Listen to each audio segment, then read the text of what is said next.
हम आपको एक द्विस्वभाव लगन बताते हैं। द्विस्वभाव लगन अब यहाँ पर होते हैं, द्विस्वभाव लगन आपके होते हैं 3, 6, 9 और ये 12। ये राशियाँ द्विस्वभाव लगन कहलाती हैं।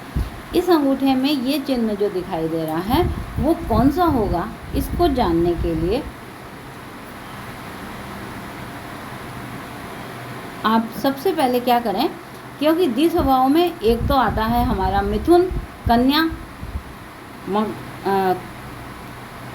धनु और मीन।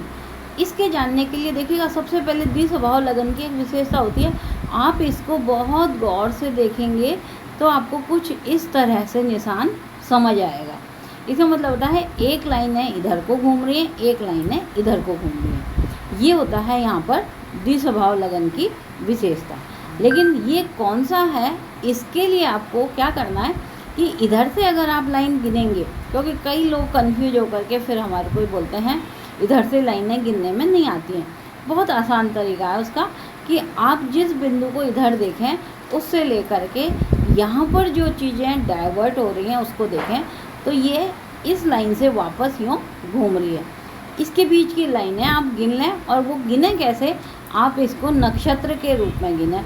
जैसे अश्विनी, भरणी, कार्तिका, रोहिणी, मंगशिर, आद्रा और ये पुनर्वसु।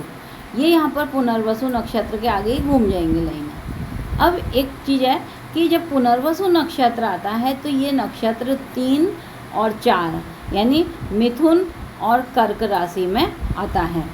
अब कर्क राशि में अगर आता तो ये द्विस्वभाव नहीं दिखाता। इसमें क्या होता कि यहाँ पर लाइनें इस तरह की लहर आई हुई होती। ये जो दिखाई दे रहा है ये पुनर्वसु है, लेकिन अगर यहाँ पर इस तरह की निशान आते हैं तो ये एक अग्नि तत्व है।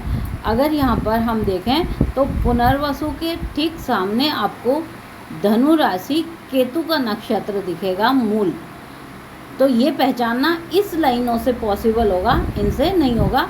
लेकिन आपको ये ज्ञात हो जाएगा कि ये एक तरह का नक्षत्र पुनर्वसु, उसके ठीक सामने है ये मिथुन या धनु हो सकता है।